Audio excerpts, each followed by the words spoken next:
नमो भगवते वासुदेवाय। जय श्री हरि। आप सभी भक्तों को पौष पुत्रदा एकादशी व्रत की हार्दिक शुभकामनाएं। विष्णु भगवान और माँ लक्ष्मी आप सभी भक्तों की हर मनोकामना को पूर्ण करें। प्यारे भक्तों, पौष पुत्रदा एकादशी का व्रत रखने और कथा सुनने से व्यक्ति को हर तरह के दुखों से मुक्ति मिल जाती है और संतान की प्राप्ति के साथ ही उसका भविष्य उत्तम होता है। इस व्रत को श्रद्धा पूर्वक करने और कथा सुनने से भगवान विष्णु और माता लक्ष्मी की कृपा से भक्तों की सभी मनोकामना अवश्य ही पूर्ण हो जाती है। इसलिए प्यारे भक्तों, कथा को बड़े ही श्रद्धा और प्रसन्नचित मन से पूरा अवश्य सुनिएगा। भगवान आपकी हमारी सभी भक्तों की हर मनोकामना को पूर्ण करे। जय श्री गणेश। एक बार भगवान विष्णु गरुड़ जी पर सवार होकर कैलाश पर्वत जा रहे थे। रास्ते में गरुड़ जी ने देखा कि एक ही दरवाजे पर दो बारातें ठहरी थी। मामला उनके समझ में नहीं आया। फिर क्या था, पूछ बैठे प्रभु को। गरुड़ जी बोले, प्रभु, ये कैसी अनोखी बात है कि विवाह के लिए एक और बारातें दो आई हैं। मेरी तो समझ में कुछ नहीं आ रहा है। प्रभु बोले, हाँ, एक कन्या से विवाह के लिए दो अलग अलग जगह से बारातें आई हैं। एक बारात पिता द्वारा पसंद की गए हैं, लड़के की है, और दूसरी माता द्वारा पसंद की गई लड़के की है। यह सुनकर गरुड़ जी बोले, आखिर विवाह किसके साथ होगा? प्रभु बोले, जिसे माता ने पसंद किया और बुलाया है उसी के साथ कन्या का विवाह होगा, क्योंकि कन्या का भाग्य किसी और के साथ जुड़ा हुआ है। भगवान की बातें सुनकर गरुड़ जी चुप हो गए और भगवान को बैकुंठ पर पहुंचाकर कौतूहल बस पुनः उसी जगह आ गए जहां दोनों बारातें ठहरी थी। गरुड़ जी ने मन में विचार किया कि यदि मैं माता के बुलाए गए वर को यहाँ से हटा दूं तो कैसे विवाह संभव होगा?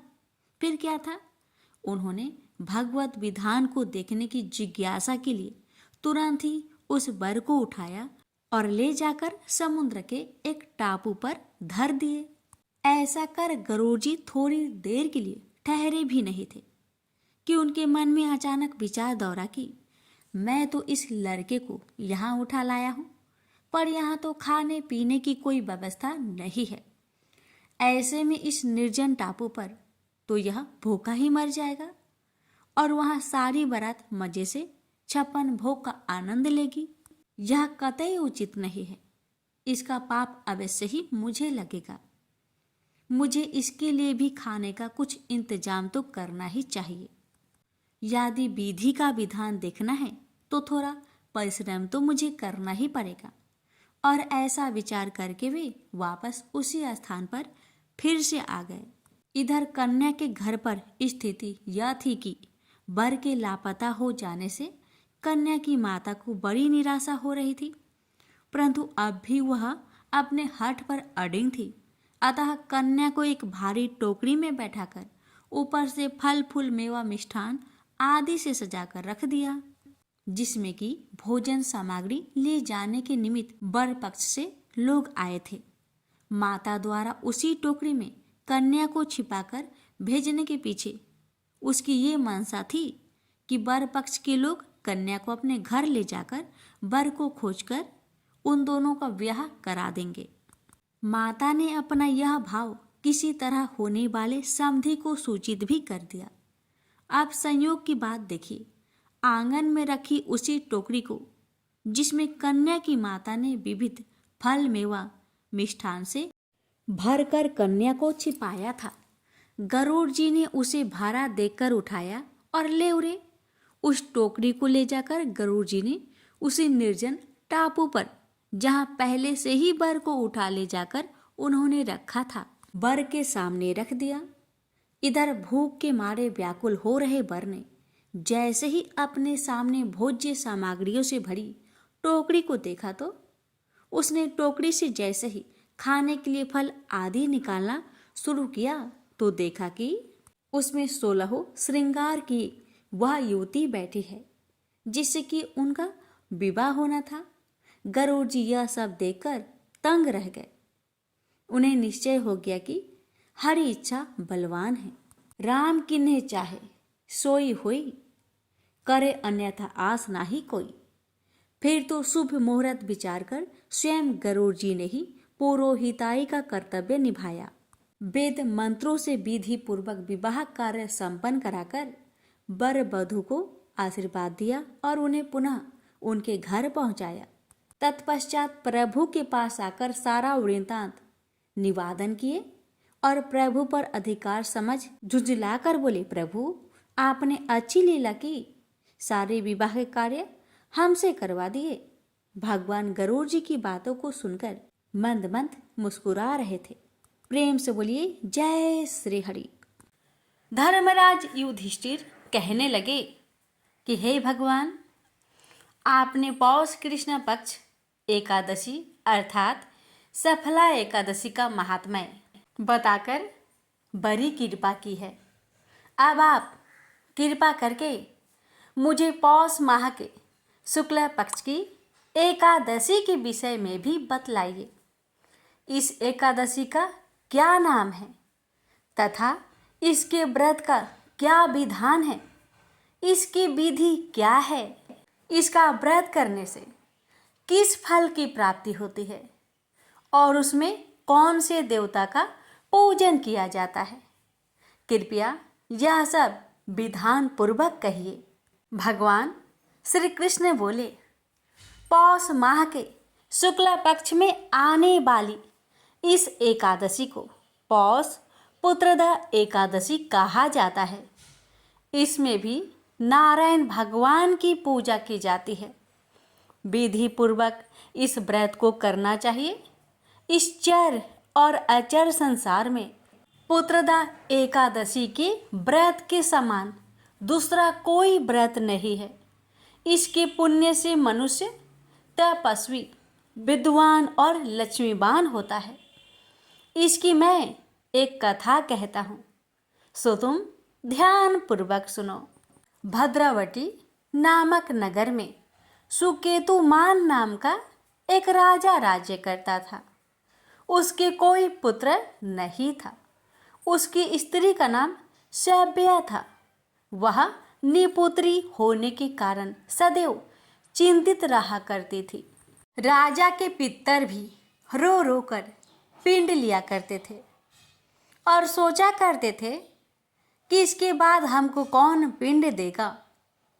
राजा को भाई, बांधव, धन, हाथी, घोड़े, राज्य और मंत्री, इन सब में से किसी से भी संतुष्ट नहीं होता था। वह सदैव यही विचार करता था कि मेरे मरने के बाद मुझको कौन पिंडदान करेगा। बिना पुत्र के पितरों और देवताओं का ऋण मैं कैसे चुका सकूंगा। जिस घर में पुत्र न हो उस घर में सदैव अंधेरा ही रहता है। इसलिए पुत्र उत्पत्ति के लिए प्रयत्न करना चाहिए। जिस मनुष्य ने पुत्र का मुख देखा है वह धन्य है। उसको इस लोक में यश और परलोक में शांति मिलती है, अर्थात उनके दोनों लोक सुधर जाते हैं। पूर्व जन्म के कर्म से ही इस जन्म में पुत्र, धन आदि प्राप्त होते हैं। राजा इसी प्रकार रात दिन चिंता में लगा रहता था। एक समय तो राजा ने अपने शरीर को त्याग देने का निश्चय किया, परंतु आत्मघात को महान पाप समझकर उसने ऐसा नहीं किया। एक दिन राजा ऐसा ही विचार करता हुआ अपने घोड़े पर चढ़कर वन को चल दिया तथा पंछियों और वृक्षों को देखने लगा। उसने देखा कि वन में मृग, बाघ, सुअर, सिंह, बंदर, सर्प आदि सब भ्रमण कर रहे हैं। हाथी अपने बच्चों और हथिनियों के बीच घूम रहा है। इस वन में कहीं तो गीदड़ अपने कर्कश स्वर में बोल रहे हैं, कहीं उल्लू ध्वनि कर रहे हैं। वन के दृश्य को देखकर राजा सोच विचार में लग गया। इसी प्रकार आधा दिन बीत गया। वह सोचने लगा कि मैंने कई यज्ञ किए, ब्राह्मणों को स्वादिष्ट भोजन से तृप्त किया, फिर भी मुझको दुख प्राप्त हुआ, क्यों? राजा प्यास के मारे अत्यंत दुखी हो गया और पानी की तलाश में इधर उधर फिरने लगा। थोड़ी दूर पर राजा ने एक सरोवर देखा। उस सरोवर में कमल खिले थे तथा सारस, हंस, मगरमच्छ आदि विहार कर रहे थे। उस सरोवर के चारों तरफ मुनियों के आश्रम बने हुए थे। उसी समय राजा के दाहिने अंग फरकने लगे। राजा शुभ शकुन समझकर घोड़े से उतरकर मुनियों को दंडवत प्रणाम करके बैठ गया। राजा को देखकर मुनियों ने कहा, हे राजन, हम तुमसे अत्यंत प्रसन्न हैं। तुम्हारी क्या इच्छा है, सो कहो। राजा ने पूछा, महाराज, आप कौन हैं और किस लिए यहाँ आए हैं? कृपा करके बतलाइए। मुनि कहने लगे कि हे राजन, आज संतान देने वाली पुत्रदा एकादशी है। हम लोग विश्व देव हैं और इस सरोवर में स्नान करने के लिए आए हैं। यह सुनकर राजा कहने लगा कि महाराज, मेरे भी कोई संतान नहीं है। यदि आप मुझ पर प्रसन्न हैं तो एक पुत्र का वरदान दीजिए। मुनि बोले, हे राजन, आज पुत्रदा एकादशी है, आप अवश्य ही इसका व्रत करें। भगवान की कृपा से अवश्य ही आपके घर में पुत्र होगा। मुनि के वचन को सुनकर राजा ने उसी दिन एकादशी का व्रत किया और द्वादशी को उसका पारण किया। इसके पश्चात मुनियों को प्रणाम करके महल में वापस आ गया। कुछ समय बीतने के बाद रानी ने गर्भ धारण किया और 9 महीने के पश्चात उनके एक पुत्र हुआ। वह राजकुमार अत्यंत शूरवीर, यशस्वी और प्रजापालक हुआ। श्री कृष्ण बोले, हे राजन, पुत्र की प्राप्ति के लिए पुत्रदा एकादशी का व्रत करना चाहिए। जो मनुष्य इस महात्म्य को पढ़ता या सुनता है उसे अंत में स्वर्ग की प्राप्ति ही होती है। प्रेम से बोलिए, विष्णु भगवान की जय, माता लक्ष्मी की जय। एक बार माता लक्ष्मी भगवान विष्णु से पूछती है, हे स्वामी, तुलसी के पास दीपक जलाने का क्या महत्व है और रोज शाम को तुलसी के पास दिया क्यों जलाया जाता है? इससे मनुष्य को कौन सा फल प्राप्त होता है? तुलसी के पास दीपक जलाने की विधि क्या है तथा दीपक जलाते समय कौन से मंत्र का उच्चारण करना चाहिए? कृपया आप मुझे विस्तार से बतलाइए। तब भगवान विष्णु जी कहते हैं, हे देवी, आज आपने समस्त मानव जाति के कल्याण के लिए बहुत ही महत्वपूर्ण प्रश्न किया है। आपके इस प्रश्न का उत्तर देने से पूर्व मैं आपको एक प्राचीन कथा सुनाता हूं, जिससे आपको सभी प्रश्न के उत्तर मिल जाएंगे। इसलिए आप इस कथा को बड़े ही श्रद्धा प्रसन्नचित पूर्वक पूरा सुनिए। इस कथा को ध्यान से पूरा सुनने मात्र से ही मनुष्य को, भक्तों को 100 वर्षों तक तुलसी के पास दीपक जलाने का पुण्य प्राप्त हो जाता है। फिर माता लक्ष्मी कहती है, हे स्वामी, हे भगवान, मैं इस कथा को सुनने के लिए बड़ी उत्सुक हूं। कृपया आप इस कथा को सुनाना प्रारंभ कीजिए। तब भगवान विष्णु माता लक्ष्मी को वह कथा सुनाने लग जाते हैं कि हे देवी, पूर्व काल की बात है। दक्षिण दिशा में तुंगभद्रा नाम की एक बहुत बड़ी नदी है। इस नदी के किनारे पर हरिहरपुर नाम का एक अत्यंत सुंदर नगर बसा हुआ था। उसी नगर में काशी नाम के एक ब्राह्मण निवास करते थे। वे अत्यंत गुणवान, चरित्रवान, धर्म कार्य करने वाले तथा वेदों के मार्ग पर चलने वाले थे। उन्होंने समस्त शास्त्र का अध्ययन किया हुआ था। उस ब्राह्मण की एक पत्नी थी जिसे लोग दुराचार कहकर पुकारते थे, क्योंकि उसके कर्म ही उसके नाम के अनुसार थे। वह सदैव ही अपने पति को अपमानित करती थी। वह अपने पति के लिए कुबाचे कहती रहती, पति को भयंकर दुख देती थी, पति के लिए कभी भोजन नहीं बनाती थी, अपने पति के साथ कभी शयन नहीं किया, कभी उसके साथ प्रेम से व्यवहार तक नहीं किया।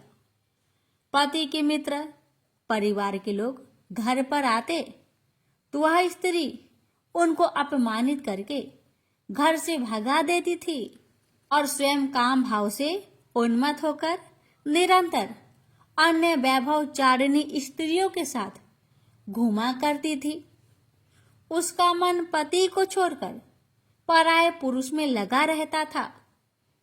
उसने कभी अपने पति से प्रेम से बात तक नहीं की, किंतु पराये पुरुषों के संग बैठकर बातें करती थी। पराये पुरुषों को मोहित करने के लिए बड़े ही सज धज कर गांव में घूमने जाया करती थी। कभी वह वन में किसी वृक्ष के नीचे खड़ी रहकर सुंदर पुरुषों की राह देखने लगती और किसी दुष्ट पुरुष को मोहित करके उसके संग भोग विलास किया करती थी। फिर एक दिन वह दुराचारिणी स्त्री वन में जाकर एक वृक्ष के नीचे खड़ी हो गई। उसका चित्त काम से भरा हुआ था। वह किसी सुंदर कामी पुरुष की राह देख रही थी, किंतु बहुत समय निकलने के बाद ही उस स्थान पर कोई पुरुष नहीं आया। इसलिए वह अत्यंत दुखी हो गई और प्रियतम की खोज में इधर उधर देखने लगी। उस दिन उसका सारा परिश्रम व्यर्थ हो गया। वहां पर खड़ी होकर वह नाना प्रकार की बातें कहकर विलाप करने लगी। हाय, आज तो इस मार्ग से कोई भी सुंदर पुरुष नहीं आया। अब मैं कैसे अपने काम वासना को शांत करूं? क्या करूं? आज की रात कैसे बीतेगी? यह सोचकर वह जोर जोर से रोने लगी। उस जंगल में एक भयानक बाघ निवास करता था। उस पापिनी स्त्री की आवाज सुनकर वह जाग गया और उछलकर उस स्त्री का भक्षण करने के लिए उसके पास आ गया। उस भयंकर बाघ को देखकर उस स्त्री के पसीने छूटने लगे। वह थर थर कांपने लगी। वह स्त्री कुछ करती, इतने में ही उस बाघ ने अपने पंजे से उसे घायल कर दिया और वह स्त्री जमीन पर गिर पड़ी। जमीन पर गिरते ही वह स्त्री चिल्लाते हुए बोली, अरे बाघ, तू किस लिए यहाँ पर आया है? मुझे क्यों मार रहा है? मैं यहाँ पर अपने प्रियतम को खोज रही हूँ। तू मुझे छोड़ दे। मेरा भक्षण करके तुझे क्या मिलेगा? उस स्त्री की बात सुनकर वह भयानक बाघ क्षण भर के लिए रुक गया और हंसते हुए बोला, ए दुष्टा, आज विधाता ने मुझे मेरा ग्रास नियुक्त किया है। तुझ जैसी पापिनी स्त्रियों का भक्षण करना ही मेरा काम है। तभी मुझे इस शरीर से मुक्ति मिलेगी। बाघ की बात सुनकर वह स्त्री कहने लगी, हे बाघ, तुम कौन हो? मुझे सच सच बताओ, तुम्हें किस कारण से बाघ की योनि में जन्म लेना पड़ा और तुम मुझ जैसी स्त्रियों का भक्षण क्यों करते हो? पहले मुझे सारी बात बताओ और फिर मेरा भक्षण करो। फिर बाघ कहने लगा, हे पापिनी, मैं तुझे मेरे पूर्व जन्म का वृत्तांत सुनाता हूँ कि किस कारण मुझे बाघ बनना पड़ा। पूर्व काल में दक्षिण देश में एक नदी थी। उस नदी के तट पर एक नगरी बसी हुई थी। उस नगरी में मैं निवास करता था। मैं एक ब्राह्मण का पुत्र था और नदी किनारे बैठकर यज्ञ आदि कार्य किया करता था। मैंने उस जन्म में अनेक पापियों के लिए यज्ञ किया, उन पापियों के घर का भोजन किया। मैंने धन के लोभ से अनेक पापियों के लिए कार्य किए।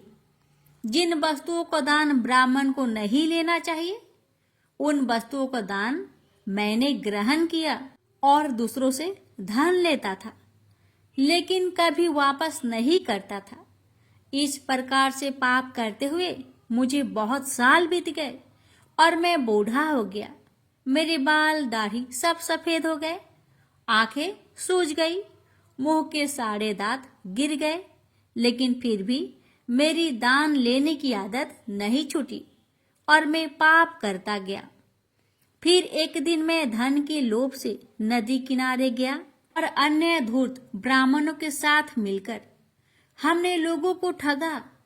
झूठे मंत्र का कथन बोलकर हमने बिना विधि विधान से किए ही देवी देवताओं का पूजन किया और बहुत सारा धन दान में ले लिया। फिर उसी स्थान पर एक बीमार कुत्ते ने मेरे पैर में काट लिया और मैं मूर्छित होकर गिर पड़ा। उसी क्षण मेरे प्राण भी चले गए। फिर यम के दूत उस स्थान पर प्रकट हुए और मुझे पकड़कर यमपुरी ले गए। वहां पर यमराज ने चित्रगुप्त से मेरे कर्मों का लेखा जोखा निकालने के लिए कहा।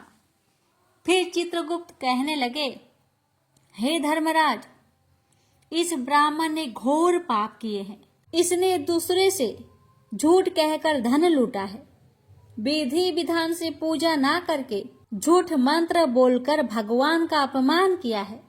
इसलिए यह पापी ब्राह्मण केवल नरक ही जाने के योग्य है। फिर यमराज ने अपने दूतों को आदेश देकर मुझे नरक की अग्नि में डाल दिया। अनेक वर्षों तक नरक की सजा भोगने के बाद मुझे बाघ का शरीर प्राप्त हुआ और मैं इस दुर्गम वन में निवास करने लगा। मैं अपने पूर्व जन्म के पापों को याद करके कभी भी कोई भी महात्मा पुरुष या फिर साधु संत हो, सती स्त्रियों का मैं भक्षण नहीं करता हूँ। मैं केवल पापी, दुराचारिणी तथा उल्टा स्त्रियों का ही भक्षण करता हूँ, ताकि मुझे पाप से मुक्ति मिल जाए। इस प्रकार से उस बाघ ने अपने पूर्व जन्म का पूरा कथा उस पापिनी को सुना दिया और फिर उस स्त्री से कहने लगा, हे पापिनी, तेरे आचरण से तू उल्टा दिखाई पड़ती है। अपने पति को छोड़कर तू इस वन में अन्य पुरुष के साथ भोग विलास करने आई है, इसलिए आज तो तू मेरा ग्रास अवश्य बनेगी। इतना कहकर उस बाघ ने अपने तीक्ष्ण नाखून से उस पापिनी स्त्री के टुकड़े टुकड़े करके उसे खा लिया। फिर उस स्थान पर यम के दूत प्रकट हुए और उस पापिनी स्त्री को उठाकर यमपुरी ले गए। वहां पर उसे यमराज के सामने खड़ा किया गया। फिर चित्रगुप्त ने उस स्त्री का लेखा जोखा निकालते हुए यमराज जी से कहने लगे, हे धर्मराज, यह स्त्री तो अत्यंत पापिनी है। इसने घोर पाप किए हैं। इसने व्यभिचार किया है। इसने अपनी पति की कभी सेवा नहीं की। अपने पति को भूलकर पराये पुरुषों के संग भोग विलास किया करती। उसके पाप को सुनकर यमराज जी ने उस स्त्री को अग्नि से भरे हुए कुंडों में डालने का आदेश दिया। अनेक वर्षों तक उसे उस कुंड में पकाया गया। फिर उसे निकालकर दूसरे नरक में डाल दिया गया। इस प्रकार से उसे अनेक वर्षों तक अलग अलग नरकों में डाला गया और नरकों में डालने के बाद वह महापापी स्त्री पुनः पृथ्वी लोक पर आकर चांडाल के रूप में उत्पन्न हुई। चांडाल के घर में जन्म लेकर वह फिर से अनेक पाप करने लगी, व्यभिचार करने लगी, अनेक पापी पुरुषों के संग विहार करने लगी। कुछ समय बाद पूर्व जन्म के पापों के कारण उसे कोढ़ का रोग हो गया और वह भयानक पीड़ा सहन करने लगी। उसका अंग अंग जलने लगा, उसके नेत्रों में पीड़ा होने लगी। इस दुख को सहन करती हुई अपना जीवन को बिता रही थी। फिर एक दिन वह तीर्थ में स्नान करने के उद्देश्य से अनंतपुरा में चली गई। वहां पर वह एक आश्रम के बाहर निवास करने लगी। वहां उस आश्रम में एक तुलसी जी का पौधा था। अन्य स्त्रियों को वहां पर तुलसी जी के पास दीपक जलाते हुए देखकर उस महापापी स्त्री ने भी वही किया। उसने तुलसी जी के पौधे के पास जाकर एक घी का दीपक जला दिया। फिर उसी रात हृदयघात से उसकी मृत्यु हो गई और यमराज के दूत उसे लेने के लिए आ गए। जैसे ही यम के दूत उस पापी स्त्री को पास में बांध कर ले जाने लगे, वैसे ही भगवान विष्णु के दो पार्षद उस स्थान पर प्रकट हुए और उन्होंने उन दोनों को रोक लिया और कहने लगे, हे दूतों, इस स्त्री को तुम छोड़ दो। यह नरक जाने की योग्य नहीं है। तुम किसके आदेश से ऐसा अधर्म कर रहे हो? फिर यम के दूत कहने लगे, हे पार्षदों, हम यमराज के आदेश से इस पापी स्त्री को उठाकर ले जा रहे हैं, किंतु आप हमें किस कारण से रोक रहे हैं? यह स्त्री अत्यंत पापी है, महापापी है। इसने बहुत घोर पाप किए हैं। इसे नरक में जाने की आज्ञा मिली है। फिर पार्षद कहने लगे, हे दूतों, यह स्त्री तो विष्णु भगवान की भक्त है। यह नरक जाने की योग्य नहीं है। इसने शाम के समय तुलसी जी के पास दीपक जलाया है। इसी कारण से इसके समस्त पाप नष्ट हो गए हैं। इसलिए अब यह नरक जाने की योग्य नहीं है। यह स्वर्ग जाने की अधिकारी बन चुकी है। पार्षदों की बात सुनकर यमदूतों ने उस स्त्री को उस स्थान पर छोड़ दिया और यमलोक लौट गए। वहां जाकर उन्होंने यमराज को सारा वृत्तांत सुना दिया। फिर भगवान विष्णु के पार्षद उस स्त्री को दिव्य विमान पर बैठाकर स्वर्ग ले गए। भगवान विष्णु कहते हैं, हे देवी, इस प्रकार से तुलसी के पास दीपक जलाने मात्र से ही मनुष्य के सभी पाप नष्ट हो जाते हैं, सभी संकट कट जाते हैं। जो स्त्री नित्य शाम को तुलसी जी के पास दीपक जलाती है, वह सौभाग्यशाली बन जाती है। उसके पूर्व जन्मों के सभी पाप नष्ट हो जाते हैं। उसे सुख समृद्धि की प्राप्ति होती है। रोज तुलसी के पास दीपक जलाते समय इस मंत्र का उच्चारण करना चाहिए। ओम तुलसी देवे च विद्महे विष्णु प्रियाय च धीमहि तन्नो वृंदा प्रचोदया। इसका अर्थ है, विष्णु प्रिया तुलसी, मैं आपको नमन करती हूँ। आप मुझे उच्च बुद्धि दीजिए। हे वृंदा, आप मेरे मन को रोशन करें। भगवान विष्णु कहते हैं, हे देवी, हजारों अमृत के घरों से नहलाने पर भी श्री हरि विष्णु को उतनी तृप्ति नहीं होती जितनी कि वे मनुष्य के द्वारा तुलसी का एक पत्ता चढ़ाने से प्राप्त करते हैं। 10,000 गौदान से मानव को जो फल प्राप्त करता है, वही फल तुलसी पत्र के दान से पा लेता है। जो मृत्यु के समय अपने मुख में तुलसी पत्र का जल पा जाता है, वह संपूर्ण पापों से मुक्त होकर भगवान श्री हरि विष्णु के धाम को जाता है। हिंदू धर्म में तुलसी के पौधे का महत्व सबसे अधिक है। इसकी सबसे पहले पूजा भगवान विष्णु ने की थी। भगवान विष्णु कहते हैं, जिस प्रकार से देवी लक्ष्मी से बैकुंठ को ऐश्वर्य प्राप्त है, उसी प्रकार से बैकुंठ में तुलसी के कारण ही पवित्रता प्राप्त है। पृथ्वी लोक पर जिस स्थान पर भी तुलसी का पौधा होगा, उस स्थान पर कभी बुराई का वास नहीं होगा। ऐसा स्थान सबसे अधिक पवित्र होगा। इसी कारण से हमें हमारे घर में तुलसी का पौधा अवश्य लगाना चाहिए। इस प्रकार से भगवान विष्णु ने तुलसी के पास दिया जलाने का महत्व महिमा बताए। अगर कथा अच्छी लगे तो कमेंट बॉक्स में तुलसी महारानी की जय अवश्य लिखें और इस वीडियो को एक शेयर अवश्य करें। भगवान विष्णु आप सभी भक्तों की हर मनोकामना को पूर्ण करे। प्रेम से बोलिए जय श्री हरि।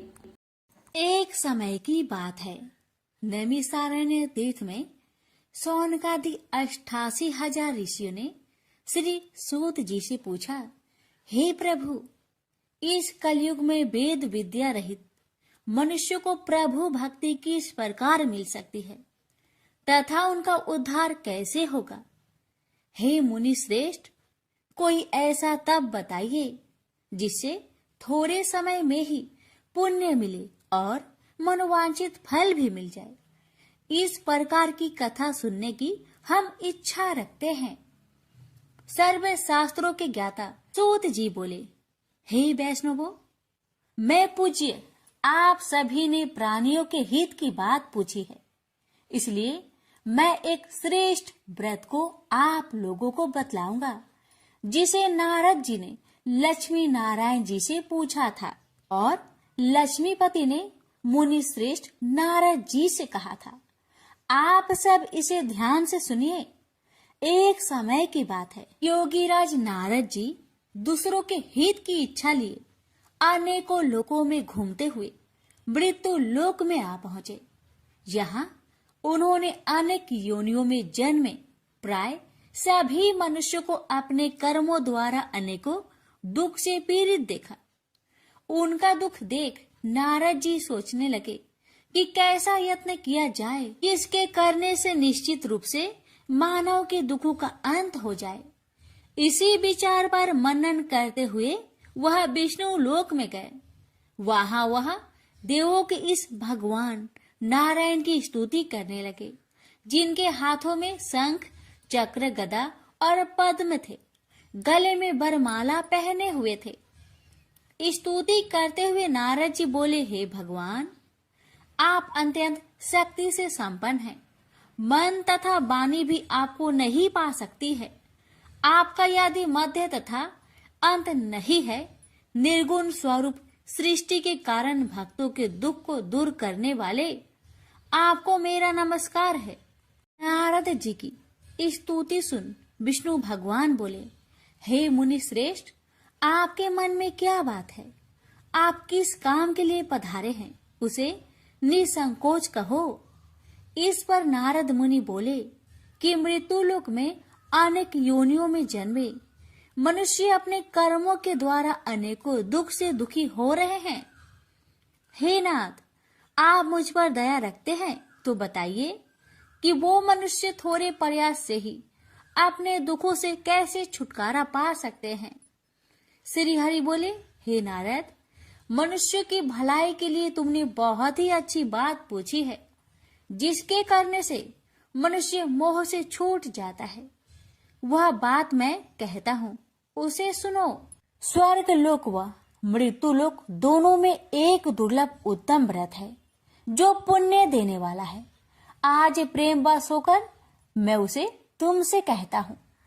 श्री सत्यनारायण भगवान का यह व्रत अच्छी तरह विधान पूर्वक करके मनुष्य तुरंत ही यहाँ सुख भोग कर मरने पर मोक्ष पाता है।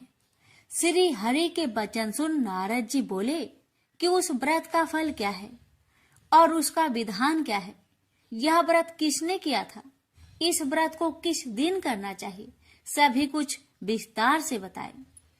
नारद की बात सुनकर श्री हरि बोले, दुख व शोक को दूर करने वाला यह व्रत सभी स्थानों पर विजय दिलाने वाला है।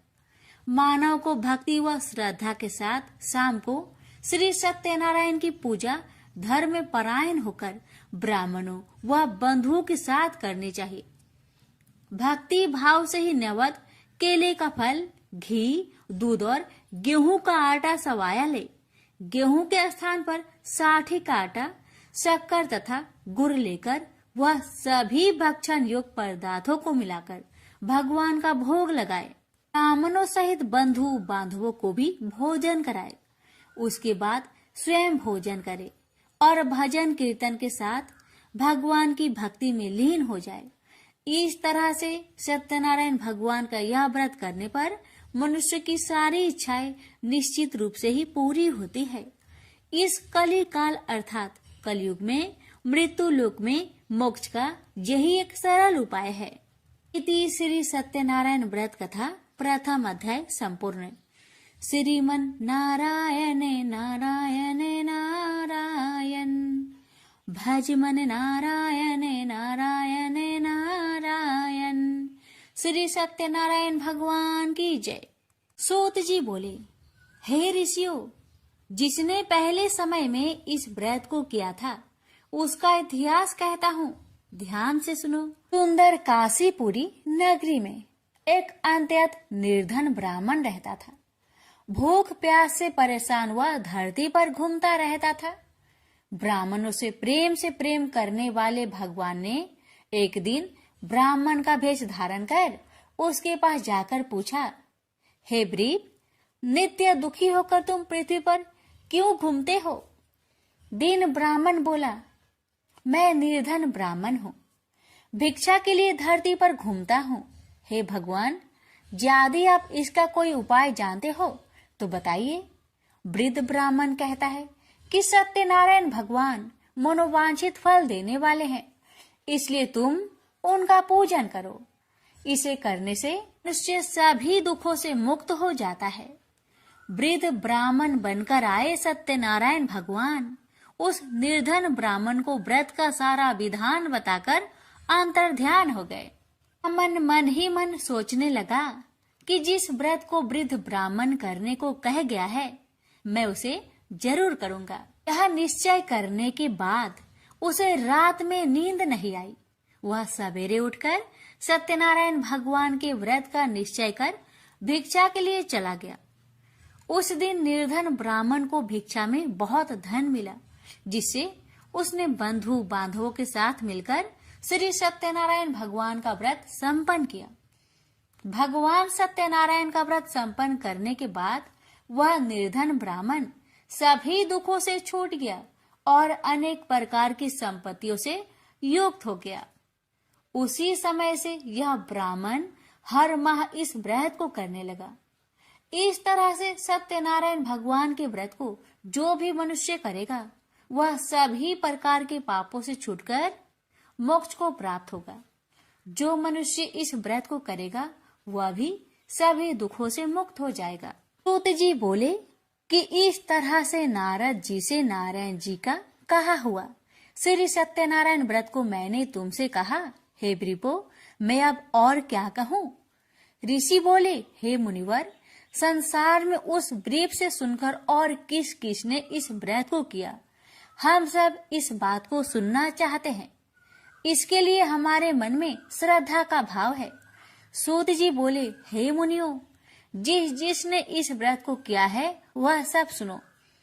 एक समय वही ब्रीप धन व ऐश्वर्य के अनुसार अपने बंधु बांधवों के साथ इस व्रत को करने को तैयार हुआ। उसी समय एक लकड़ी बेचने वाला बूढ़ा आदमी आया और लकड़ियां बाहर रखकर अंदर ब्राह्मण के घर में गया।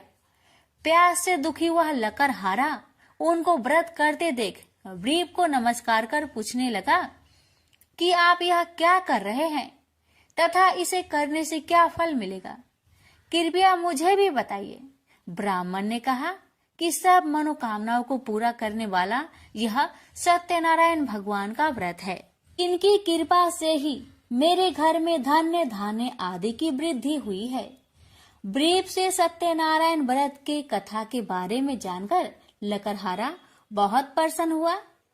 चरणामृत लेकर वह प्रसाद खाने के बाद वह अपने घर गया।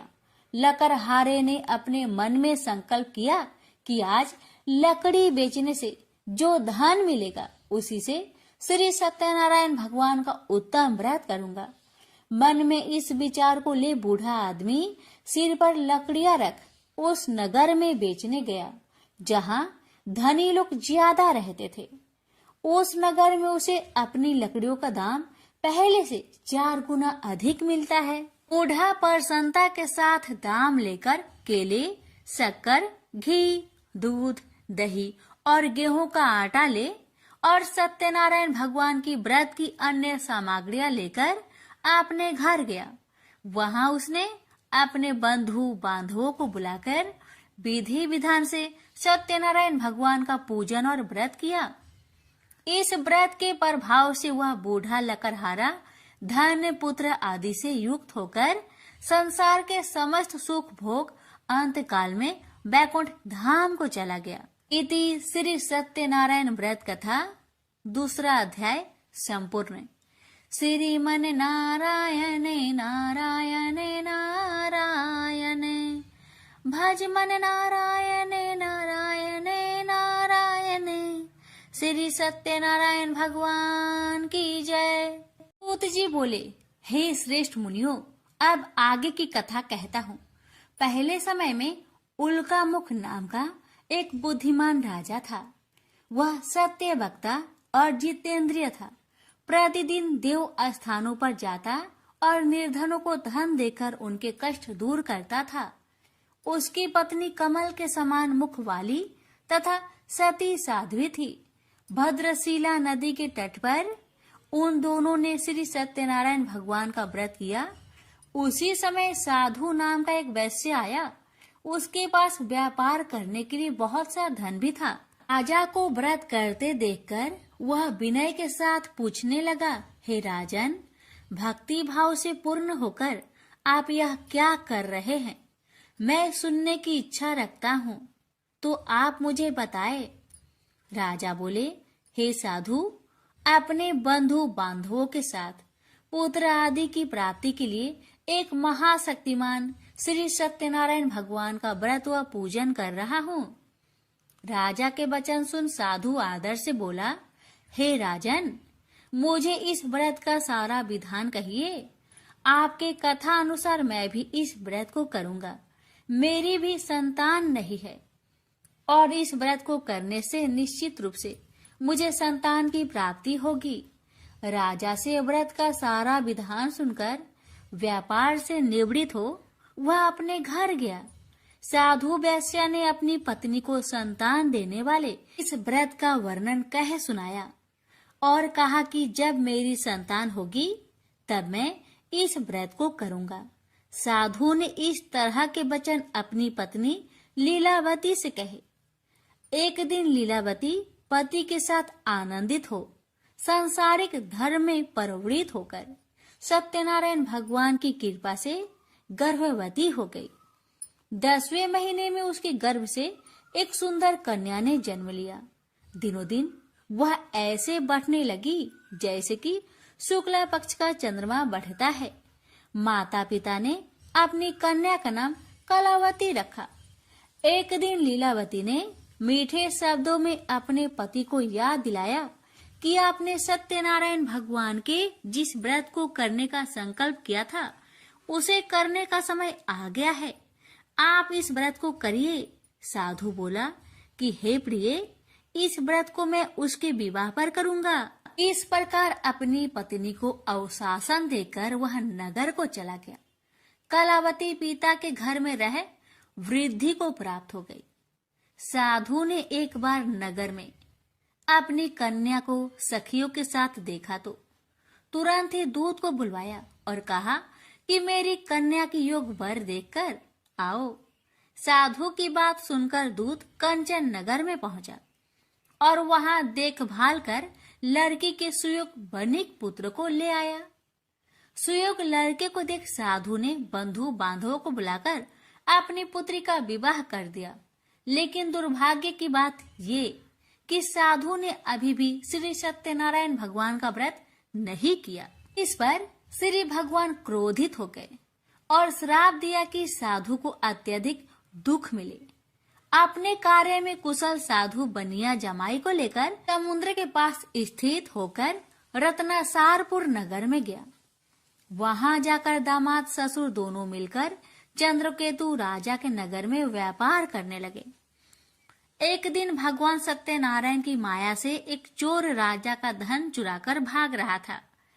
उसने राजा के सिपाहियों को अपना पीछा करते देख चुराया हुआ धन वहां रख दिया जहां साधु अपने जमाई के साथ ठहरा हुआ था। राजा के सिपाहियों ने साधु वैश्या के पास राजा का धन पड़ा देखा तो वह ससुर जमाई दोनों को बांधकर प्रसन्नता से राजा के पास ले गए और कहा कि उन दोनों चोरों को हम पकड़ लाए हैं, आप आगे की कार्रवाई की आज्ञा दे।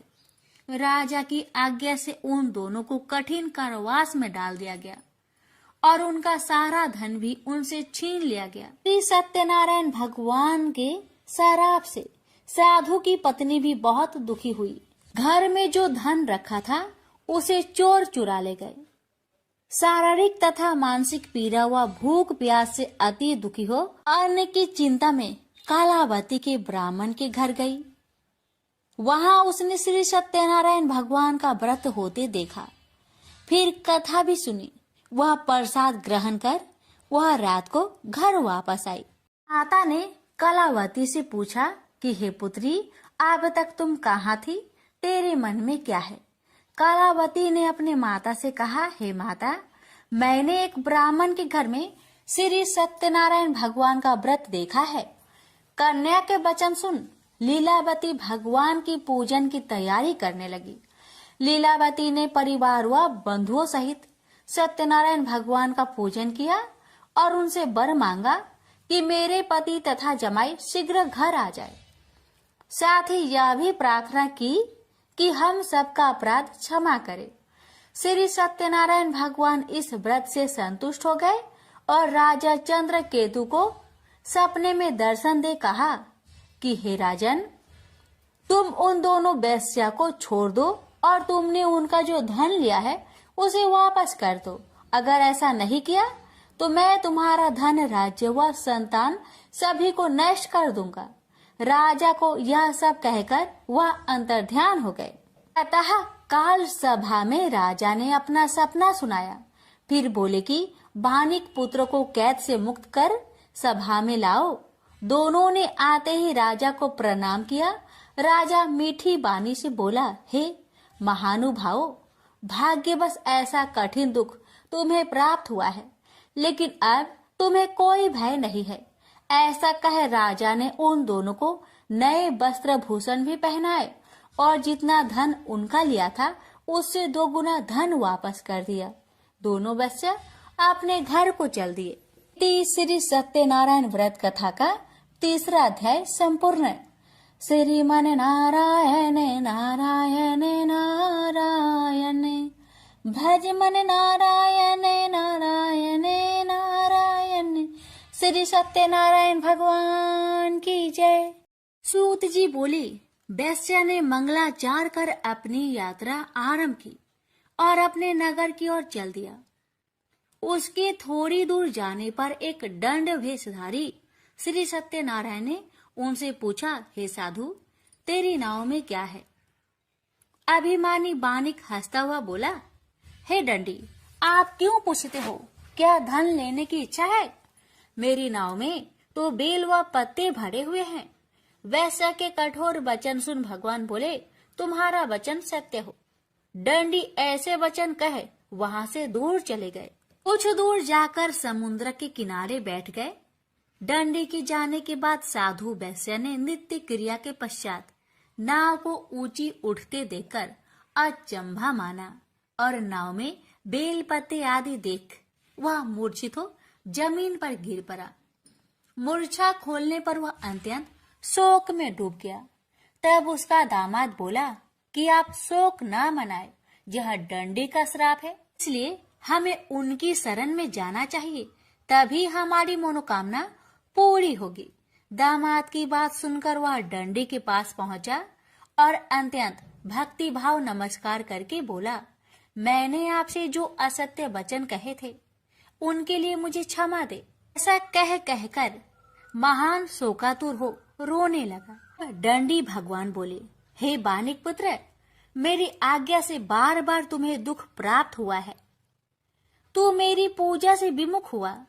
साधु बोला, हे भगवान, आपकी माया से ब्रह्मा आदि देवता भी आपके रूप को नहीं जानते, तब मैं अज्ञानी कैसे जान सकता हूँ?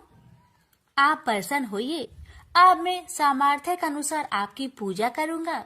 मेरी रक्षा करो और पहले के समान नौका में धन भर दो। साधु वैश्य के भक्ति पूर्वक वचन सुनकर भगवान प्रसन्न हो गए और उसकी इच्छा अनुसार वरदान देकर अंतर ध्यान हो गए। ससुर जमाई जब नाव पर आए तो नाव धन से भरी हुई थी। फिर वही अपने अन्य साथियों के साथ सत्यनारायण भगवान का पूजन कर अपने नगर को चल दिए। जब नगर के नजदीक पहुँचे तो दूत को घर पर खबर करने के लिए भेज दिया। दूत साधु की पत्नी को प्रणाम कर कहता है कि मालिक अपने दामाद सहित नगर के निकट आ गए हैं। दूत की बात सुन साधु की पत्नी लीलावती ने बड़े हर्ष के साथ सत्यनारायण भगवान का पूजन कर अपनी पुत्री कलावती से कहा कि मैं अपने पति के दर्शन को जाती हूँ, तो कार्य पूर्ण कर शीघ्र आ जाना। माता के ऐसे वचन सुन कलावती जल्दी में प्रसाद छोड़ अपने पति के पास चली गई। प्रसाद की अवज्ञा के कारण श्री सत्यनारायण भगवान रुष्ट हो गए और नाव सहित उसके पति को पानी में डुबो दिए। कलावती अपने पति को वहां ना पाकर रोती हुई जमीन पर गिर गई। नौका को डूबा हुआ देख वह कन्या को रोता देख साधु दुखी होकर बोला कि हे प्रभु, मुझसे तथा मेरे परिवार से जो भूल हुई है उसे क्षमा करे। साधु के दीन वचन सुनकर श्री सत्यनारायण भगवान प्रसन्न हो गए और आकाशवाणी हुई, हे साधु, तेरी कन्या मेरे प्रसाद को छोड़कर आई है, इसलिए उसका पति अदृश्य हो गया है। यदि वह घर जाकर प्रसाद खाकर लौटती है तो इसे उसका पति अवश्य मिलेगा। ऐसी आकाशवाणी सुन कलावती घर पहुंचकर प्रसाद खाती है और फिर आकर अपने पति के दर्शन करती है। उसके बाद साधु अपने बंधु बांधवों सहित श्री सत्यनारायण भगवान का विधि विधान से पूजन करता है। इस लोक का सुख भोग वह अंत में स्वर्ग जाता है। इति श्री सत्यनारायण व्रत कथा चतुर्थ अध्याय संपूर्ण। श्रीमन नारायणे नारायणे नारायणे भज मन नारायणे नारायणे नारायण। श्री सत्यनारायण भगवान की जय। श्री सूत जी बोले, हे ऋषियों, मैं और भी एक कथा सुनाता हूँ, उसे भी ध्यान पूर्वक सुनो। प्रजा पालन में लीन तुंगध्वज नाम का एक राजा था। उसने भी भगवान का प्रसाद त्याग कर बहुत ही दुख प्राप्त किया। एक बार वन में जाकर वन्य पशुओं को मारकर वह बर के पेड़ के नीचे आया। वहां उसने ग्वालों को भक्ति भाव से अपने बंधुओं सहित सत्यनारायण भगवान का पूजन करते देखा। अभिमानवश राजा ने उन्हें देखकर भी पूजा स्थान में नहीं गया, न ही उसने भगवान को नमस्कार किया। ग्वालों ने राजा को प्रसाद दिया, लेकिन उसने वह प्रसाद नहीं खाया और प्रसाद को वही छोड़कर वह अपने नगर को चला गया। जब वह नगर में पहुंचा तो वहां सब कुछ तहस नहस हुआ पाया, तो वह शीघ्र ही समझ गया कि यह सब भगवान ने ही किया है। वह दोबारा ग्वालों के पास पहुंचा और विधि पूर्वक पूजा कर प्रसाद खाया, तो श्री सत्यनारायण भगवान की कृपा से सब कुछ पहले जैसा हो गया। दीर्घ काल तक सुख भोगने के बाद मरोना उपरांत उसे स्वर्ग लोक की प्राप्ति हुई। तो मनुष्य परम दुर्लभ इस व्रत को करेगा तो भगवान सत्यनारायण की अनुकंपा से उसे धन्य धान्य की प्राप्ति होगी। निर्धन धनी हो जाता है और भय मुक्त हो जीवन जीता है। संतानहीन मनुष्य को संतान सुख मिलता है और सारे मनोरथ पूर्ण होने पर मानव अंत काल में वैकुंठ धाम को जाता है। सूत जी बोले, जिन्होंने पहले इस व्रत को किया है, अब उनके दूसरे जन्म की कथा कहता हूँ। वृद्ध संतानंद ब्राह्मण ने सुदामा का जन्म लेकर मोक्ष की प्राप्ति की। लकरहारे ने अगले जन्म में निषाद बनकर मोक्ष प्राप्त किया। उल्कामुख नाम का राजा दशरथ होकर वैकुंठ को गए। साधु नाम के वैश्य ने मोरध्वज बनकर अपने पुत्र को आरे से चीरकर मोक्ष पाया। महाराज तुंगध्वज ने स्वयंभू होकर भगवान में भक्ति युक्त हो कर्म कर मोक्ष पाया। श्री सत्यनारायण व्रत कथा का 5वां अध्याय संपूर्ण हुआ। श्रीमन नारायण नारायण नारायण भज मन नारायणे नारायणे नारायण। श्री सत्यनारायण भगवान की जय। क्षमा प्रार्थना। हे प्रभु, न मैं आपको बुलाना जानती हूँ और न विदा करना जानती हूँ, पूजा करना भी नहीं जानती। कृपा करके मुझे क्षमा करे। मुझे न मंत्र याद है और न ही क्रिया। मैं भक्ति करना भी नहीं जानती। यथासंभव पूजा कर रही हूँ। कृपया मेरी भूलों को क्षमा कर इस पूजा को पूर्णता प्रदान करे। इस प्रकार पूजा और कथा सुनने के बाद क्षमा याचना भगवान से करनी चाहिए। हे भगवान, हे माता लक्ष्मी, आपके व्रत करने वाले, कथा सुनने वाले सभी भक्तों की हर मनोकामना को पूर्ण करें, यही हमारी आपसे प्रार्थना है। प्रेम से बोलिए विष्णु भगवान की अनंत स्वरूपों की जय।